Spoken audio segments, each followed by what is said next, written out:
Welcome to Mogobe Nuggets of Wisdom podcast.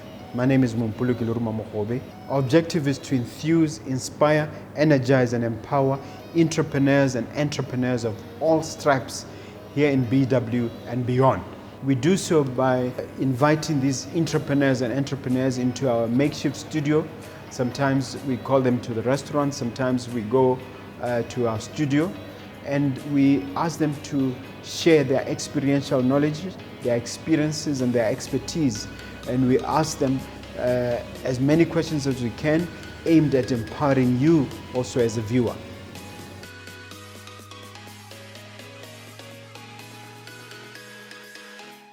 Hello dear viewer, dear listener, my name is Mompoloki Lerumo Mogobe. Welcome to yet another exciting episode of Mogobe Nuggets of Wisdom podcast. We do our best to bring you life-changing, difference-making information each and every time. This week we have an entrepreneur with a difference. He calls himself a hustlepreneur, a hustler who happens to be an entrepreneur as well. Yeah. And his name is Abednico Rankwe. Welcome to the studio, sir. What I'd like for you to do is to share with the listener who you are, your background, and what you're about. All right. Thank you for having me on this Nuggets. My name is Abednico Mogomotsi Rankwe, like you said. I represent a company called Zembe Studios. We also have, under this Zembe Studios, we also have a company called Spider Films. This is where we do filmmaking, from documentaries, from feature films. Recently, we launched a film called Jewel in the Sand, which is available for viewers on YouTube. And on my background, I would say I came a long way as a hustler, way back from doing my Form 5. That's where I got a camera and I started taking pictures at school. At that time, it was 10 pula and I could make up to 1,000 a week. And that was too much for a boarding student. I couldn't complain about my, and stuff like that. So up to now, then where I then graduated to tertiary school, where I studied TV and film production for about a year. Then I dropped out of school because I felt like, I should focus more on doing film. I want to make film. I want to tell stories. And like one gentleman said, the best education to film is to make one. So I wanted to make more films and more films so that I can gain field experience. And this is to where I am today, saying I represent that Zembe Studios in that regard, so that we can change this, local film culture into a global narrative, telling our stories the same way they are, so that the Western culture, every culture, can adopt it the same way we adopted the English, the same way we adopted everything from that culture. All right. I think before we even get to our points, there's something that I noticed about your logo. Yeah. It's got a bird. And could you just help people understand? And I just hope that as I'm speaking, somebody can just show, my film crew will just show the logo. Okay. Can you just explain that logo? Okay. Zembe Studios. Zembe is a name of a bird. In the Setswana, we call it Rankurunyani. There is a certain Kalanga saying that says Zembe Nchenjedu. Like Zembe okay nonyane botlhale ke Rankurunyani in Setswana. So Rankurunyani ke nonyane le horeng most of the time in re thaisa yone be tsenya mogatla wa yone instead of tlhogo as compared to dunyane tse dingwe bo maebe. So yona e tsentse mogatla go la re ya theo sa be tsama le ba lona la tshwara. So the reason why we created this logo is because we felt like we shared the same sentiments with the proverb. Then we created Rankurunyani. Okay. Yes. Okay. Re botlhale jalo. Then as a way of also showing the local narrative, to change it that way. Okay. Then the red button is for record. Then the white wing, how can I level that wing? In a press play. So this way we say, we record, we press play, and we fly high. All right. Yes. Now let's get to the subject of the day. How to differentiate the concept of entrepreneurship in general from hustlepreneurship. What is this thing, hustlepreneurship? It's a term that you've coined. I've had people calling themselves hustlers, but I've never really heard people say, I'm a hustlepreneur. Yes.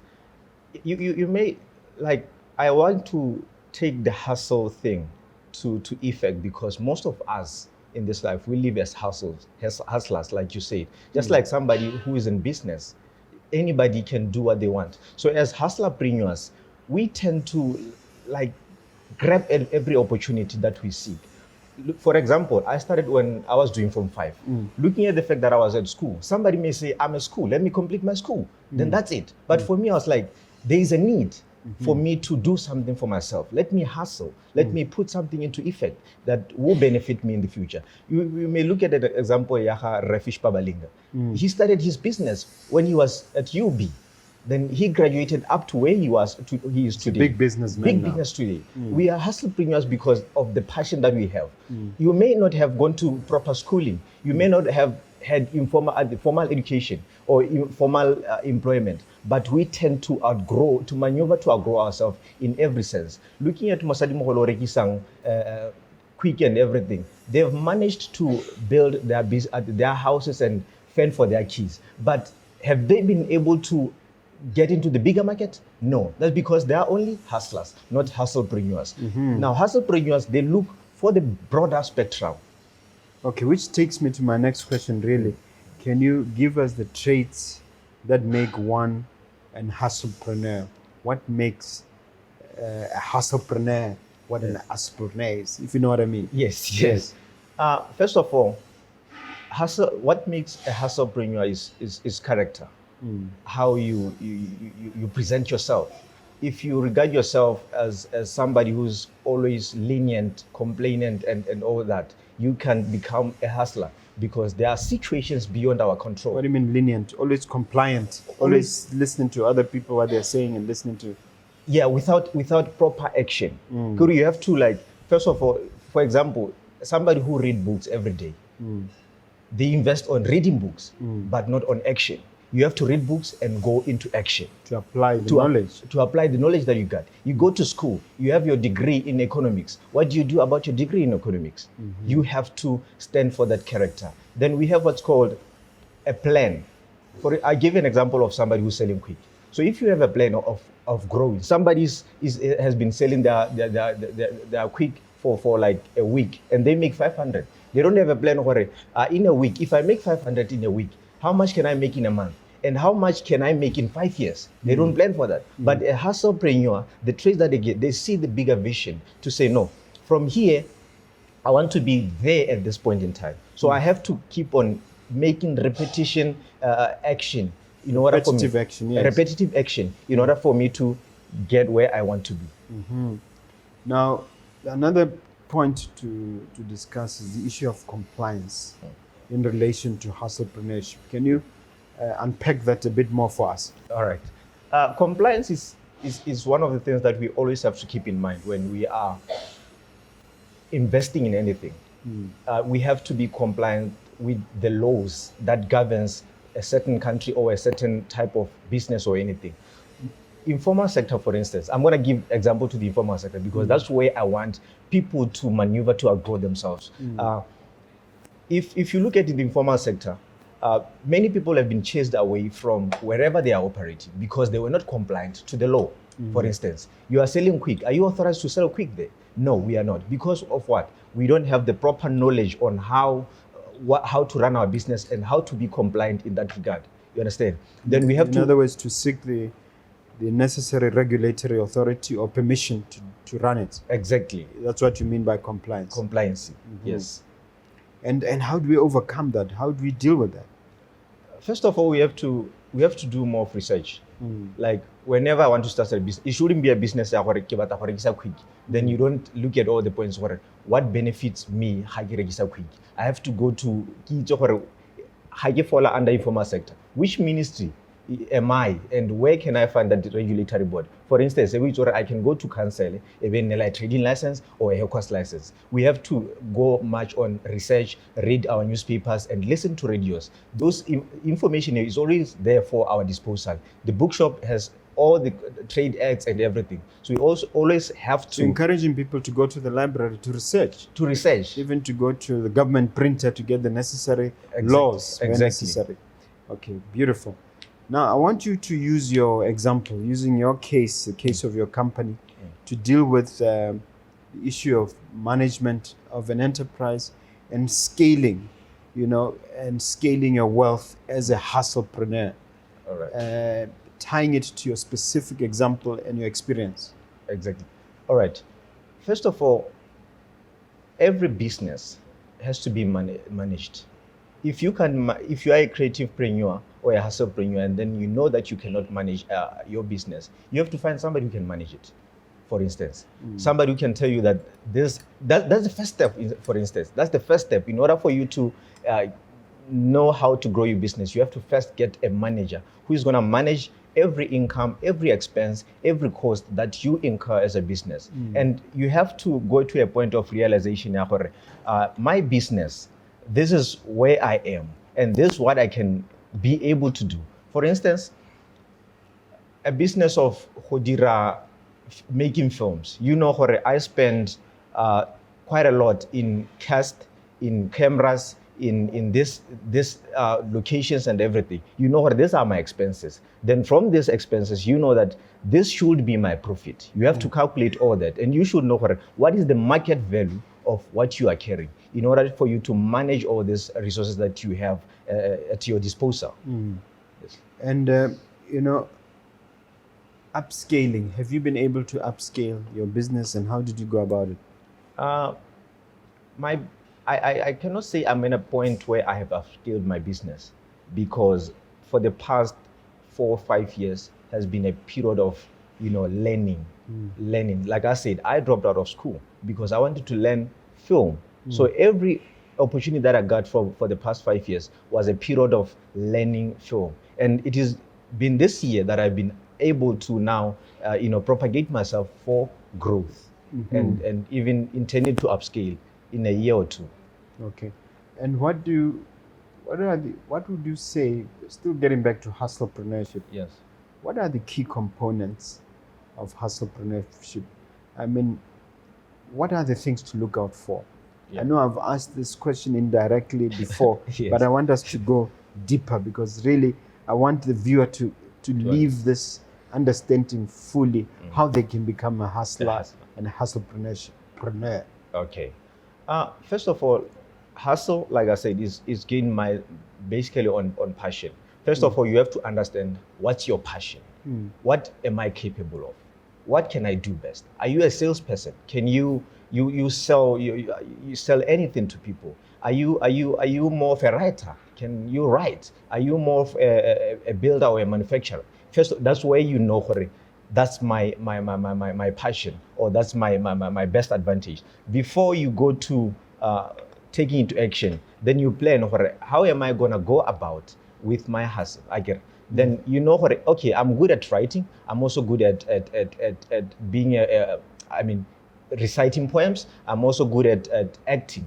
So you go that way and say, from my writing skills, how can I then upskill them? You go into networking, meet a lot of writers out there, then you give them your work, avail your work, because you are new into the industry, right? Then you avail your work for everybody to view it. Then they can help you grow in that way, or you can help yourself grow from learning from other people. Then put on your passion, know how to spend your money, know where to start. First of all, know when to start. When you know that I'm a good coffee maker. For instance, there's a certain guy who is in Main Mall, the Diamond Square. He sells coffee. When I was listening to his story, it was like, I knew I was good at making coffee. What's his name? I forgot his name. Oh, okay. But where is he operating from? Diamond Square in Main Mall. Okay. Yes. When you go there, he serves coffee, quite nice coffee. So he took it from the learning skill from the internet. He didn't know how to make coffee. So he just went into YouTube and researched how to make coffee. Then he got all the resources that he needed, from machinery, from the skills, from the raw materials where he can get them. Then he started his hustle, Hodira Coffee. So it's all about knowing where to start. And how well is he doing as a coffee maker? He's doing very well. He's doing very well. If you go there right now, you find a long queue. Maybe we should partner with him here in Black. Yes, definitely. Yeah. Listen, I still want us to broaden our discussion on hustlepreneurship. You've talked to me when we were prepping about black tax. First, what is black tax, and how do we manage it? All right. Black tax is just an African term, the money that we always give out indirectly to like extended family. As well, you know, Hore, you've been studying and now you get your first job, and you know you have to take care of family back there. So it's always good. That's what has been happening in African families, where you know, Hore, your uncle has been taking care of you, your school and everything. So how do you manage that black tax? It's like giving back. Giving back, yes. How do you manage that? First of all, you have to know your where you know your battles. First of all, you have to know where to fight. For instance, can you just invest most of your money in somebody who's saying, "Uncle, I'm looking for a dress for my promo or something"? Would you invest on that, or would you invest on somebody who's saying, "I need school fees"? You understand? So you have to know where to fight and how to fight, and that's how you manage your tax from the beginning. You have to know your responsibilities. How do you handle your black tax yourself? First of all, like I said, I know my battles. For instance, I know what I have my mother who's working, I have my sisters and my cousins. So whenever they can just come to me and say, we are asking for this kind of money. First of all, they have to first tell me, Hore, in advance, Hore, you see, I'll need this amount. Maybe I didn't work out well, like my mother, she's a salesperson, so she sells by commission. So she would know, Hore, I don't have enough salary this month. Then she tells me, Hore, Abed, I don't have enough salary this month, so can you please take care of my rental? You see, then that's well in advance. I can tell her no or what. Then there's my sister. I have to take care of her school fees. You understand? So I know, Hore, I invest on her school. She cannot come to me and say, Abed, I'm asking for money to go out, or money for beers, or money for this. So I have regulated in that aspect. And also, we have to take care of other things like funerals. We know that we always have funerals at our families. But there are funeral covers out there. In order for us to spend, to reduce that spending, more, why can't we cover our families with these funeral covers, so that by the time there is a need, we can always get money from the funeral cover, not from my pocket. That's a very brilliant idea. But let me ask you this: how do you deal with the guilt? You know, you find some of these extended family members. They say you're so full of yourself now. Ever since you got your car, or whatever, you know, gig you have now, you're so full yourself, you think you're so important, you're not giving them anything. How do you handle that guilt where they really make you feel that you're under an obligation to pay for them or to take care of them? Because maybe one of them carried you in their back when you were a little baby. Yeah. Actually, I like what you're saying there. They say you feel important. Aren't you important? That's the first question. Aren't you important? How are you important to them? And then how do you deal with the guilt? For instance, when I registered my company, Zembe Studios, I went to my uncle. Uncle, I didn't have money at the time. I need money for registration. I gave him all the compliance fees with SIPA. I said, this is how much I would need to register a company. Then he gave me that amount of money to register a company. And now when he looks at me, he sees what he has invested into. So how do I give back to him? You understand? It's always going to be like everybody else, more on the ground. Somebody's always going to say something about you, or now you are being proud, or you are being that. But handling that guilt is knowing that you can always help another person, not only your family, but any person that you meet. When you meet somebody, fuel stationing, they put fuel for you. You give them a tip. You won't have that guilt, because you know that one way or the other, there is a sense of humanity in yourself. You are also giving back to the broader community, not only your family. And that's how I deal with my guilt. That's a very good response. Yeah. So you really don't feel guilty. No. You can just say no comfortably. Yes, sir. Okay, I understand. Now, we're in the middle of a crisis. Yes. Pandemic, things are very, very bad. I mean, this is arguably one of the worst times we've had since our independence as a country, and so on. Hustlepreneuring or hustlepreneurship during a crisis. How do you hustle your way out of a crisis? How do we handle the situation? Yeah. First of all, we have to agree that, you know, this pandemic has brought us all to our knees. This coronavirus thing, everybody's crying, everybody's lamenting on this issue. And now, I was looking at the fact that, look at the property owners of different variations.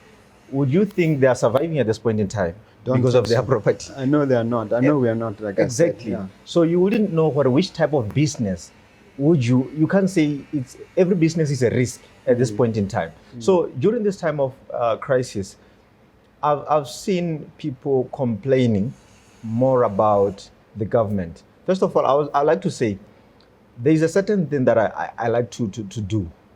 If you recognize the government, for instance, as an example, if you recognize the government, that means you are always going to see something good or bad about the government. But if you don't recognize it, that means it doesn't exist for you. So you don't see any barrier. The sky is the limit for you. So in times of this crisis, we have to be like innovative. First of all, looking at the fact that restaurants are closed and liquor restaurants, and even like they're not closed, but yeah, by virtue of the alcohol ban, yes. Yes, by virtue of the alcohol ban, you see. So now they're suffering. What more can we make to substitute that type of thing? For instance, when the liquor was open, somebody went on buying liquor for people online. Like they had to order and he delivers it. The business started immediately during the crisis, and it ended. It's illegal, isn't it? It was legal then. Online services. Oh, but I thought you can't sell liquor completely. You can't sell at this point in time. Oh, I see. Yes. You mean then? Yeah. Then, yeah. Just to show how somebody was innovative at that point in time. Right now, we are not allowed to have meetings of more than 50 people. But there are people like somebody who's Ignite Park. They've invested in video conferencing. I think you were there last year at the Youth Alive seminar, and he was part of the participants there to show you how innovative he was in his thinking. And his idea right now is working grossly awesome for him at this time of crisis. And talking about hustlers now, during the first lockdown, I had a documentary whereby I was looking around how people are surviving during this time of coronavirus, and many people were crying. Many people were crying. Mostly about the car washes. You talk about car washes, talk about street hawkers, and most of these people were crying because now they base more on hand to mouth. That means for every penny that they earn every day, they have to spend it either on their food or either on their electricity and everything. So that means so really the motto is adapt, innovate, or die. Or die, yes. You choose one of those. You can't keep on complaining. Yeah. Yes. Okay, that's very interesting. Let's go further, sir. I want to talk a little bit more about your story, but you mentioned the movie that you've created, Jewel and the Sand. Jewel and the Sand. Why the sand? What is it about? Okay. First of all, the movie that we created with a group of people, because film, you can't make it alone. So we had a certain Nigerian director, Zambian director, who is an award-winning director. He came to us and said, guys, you have to tell the story of Botswana to the general world. You understand? So then we came and told him that there is a certain thing that we have realized in Botswana. Our education system, for instance, mostly affecting the people in the most vulnerable areas, remote areas, where there are no resources and stuff like that. So this Jewel is somebody who was found within this kind of community. It's a person. It's a person. I was thinking of jewel as in a diamond. Diamond, no. It's a jewel because we regard ourselves as a diamond economy. So we say this person is a diamond to that certain community. So we took the education system directly to the person and taught the community, because the community that we're talking about is a community whereby the person is what, an educator, teacher? A teacher. We took a teacher to the community, where the community, most of the people there are nomadic people, the Khoisan. Those people, they most really rely on farmers, on big farms, whereby they fend for so the children out there have a proper education. Even they are there, but the children, because their parents are nomadic, they can't go to school. Yes. So we are like, okay, this teacher now, the teacher was so courageous that when he went into that community, he found out the situation, this situations like this. And then the teacher was, no, I'm going to follow this children wherever they go. That means that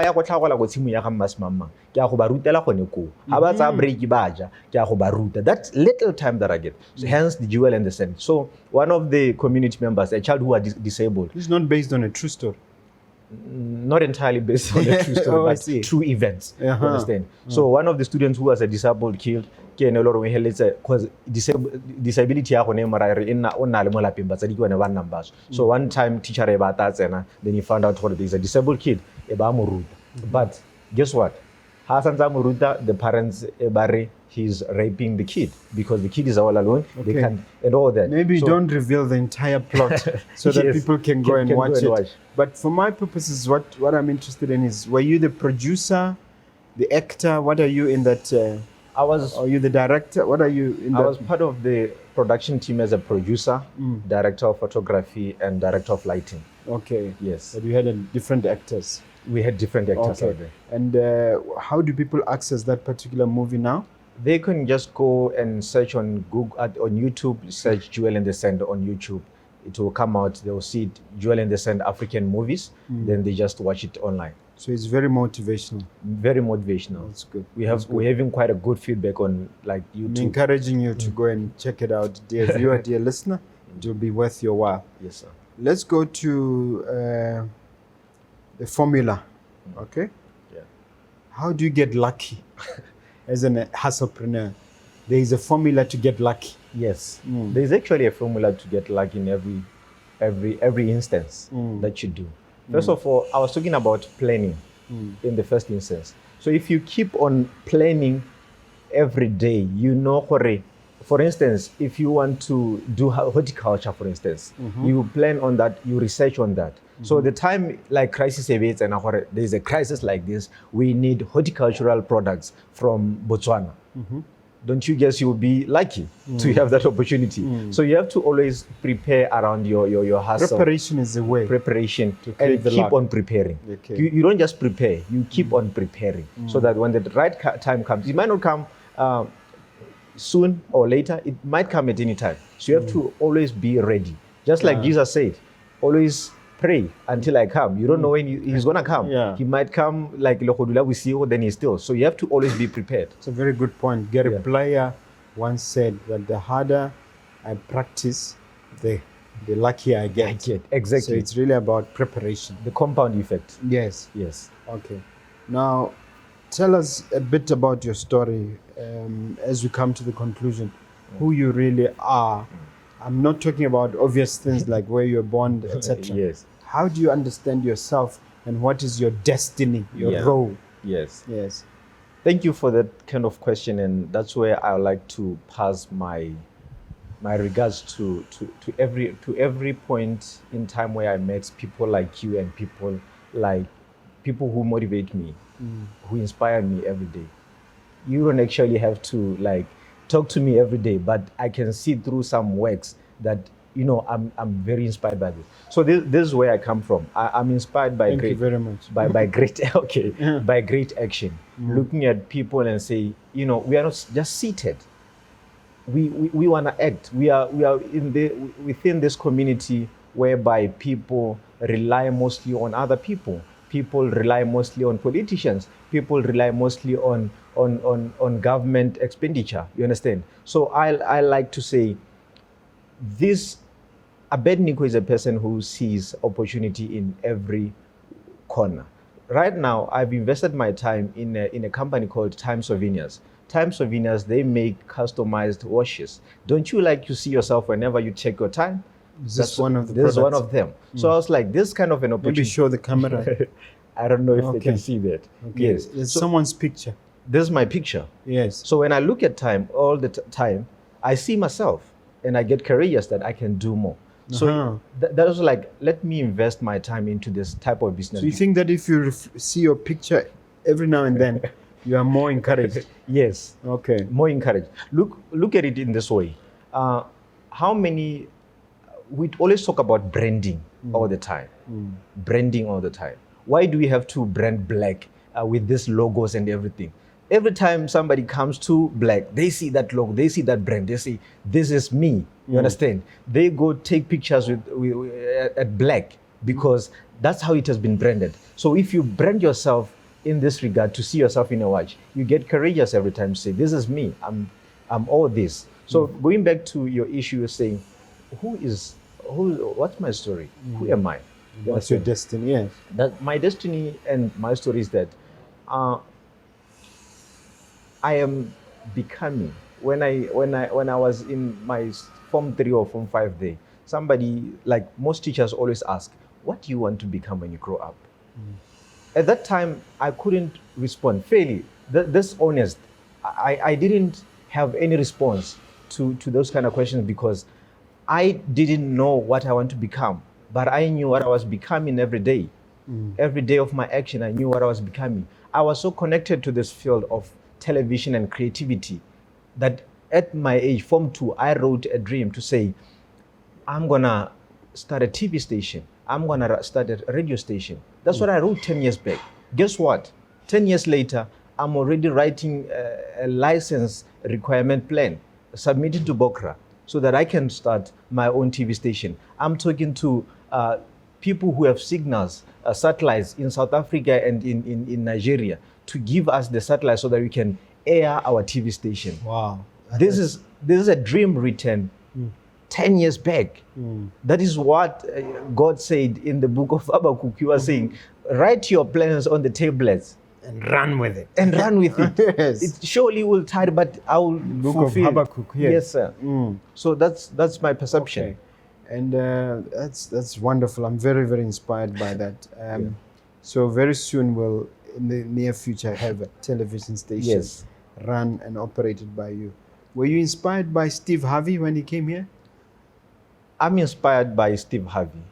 He didn't start inspiring me by coming here. Yes. He started inspiring me wherever he was in America. You understand? So his coming here actually motivated me. Motivated me that in a way that it showed me that we all have access to the world. That is why I'm saying, as Zembe Studios, we ought to tell the story to the global narrative so that they can also have it our way. If So kudos to HE for bringing Steve Harvey here. But yes, how have we actually taken advantage of his coming here? Have you done anything in terms of connecting, in terms of creating content like he was saying we should do? And linking up with his organization? We have tried linking up with what he had given us, like the email to submit our items. But like you said, his inspiration came of us creating content. If you know it, that content is consistency. So that's what I managed to get from him. Whenever you create, make sure that you create it consistently. If you have a Facebook page, if you have a YouTube page, you also always have to upload it with content so that it's consistent and people always know. You might always have one viewer every day. Yeah. But because you are consistent, that viewer is always going to be there. I don't know for how long, but maybe it will grow. But because you are consistent, they'll always follow you for what. So we always have to create content consistently. That's what I managed to get from Steve Harvey. Yeah. Now, the 10th point that I want us to nugget that we want us to focus on is a creative approach to hustlepreneurship. We've touched on it here, but bring it home. Yeah. Wrap it up for us. Yeah. What is a creative approach to hustlepreneurship? My creative approach, let me just allude to that. My creative approach to hustlepreneurship is basically based on the traits that I possess. I am more of a person who like to get ideas from people. I'm open-minded, if I may say, so that every day I always sit down and listen to other people talking, listen to other people, or rather see people doing things. You are in a combi going to school, you hear somebody saying something, you are listening to a radio, somebody saying something. Being open to those things gives you this creative approach to say, no, you know what, somebody said this, somebody said that. So you invest your time in people. I get it. Just like any other organization, if you invest your time in your employees, then you will know at a certain time, you will see my company grows because of my employees. So there's the creative way of taking hustlepreneurship. Take advice from people, network, make more of friends than enemies. Yes. Wonderful. We've come to the end of our time together, Abednico. I'd like you to look at the camera and say something inspirational. I always want my guests to leave something, leave the viewer with something. All right. A takeaway, something powerful that we can take home. Okay. For my last word, I will say, don't be comfortable. Don't be comfortable wherever you are, in your education, in your work, whether you are working as a government employee, whether you are working as in a parastatal. You shouldn't be comfortable where you are, because you don't know what might come up tomorrow. You always have to have the compound effect. Some of us were not brought the same way like other people. We started from scratch. Everybody should look at that and say, you know what, I have to take action starting from now. If you can see yourself spending 3 hours without action, know that either you are dead. Okay. Thank you very much, Abednico. It was very inspirational. What you shared with the people was very, very good. Yes. I'd like to wish you the very best. Yes, sir. You have every reason to succeed. We wish you the best. And I'd like to give you an open invitation to come back to the Nuggets, Yes. to share your story, maybe 6 months from now, maybe a year from now. Okay. And we can always learn from you. Thank you very much. It was a privilege. Thank you. Thank you very much.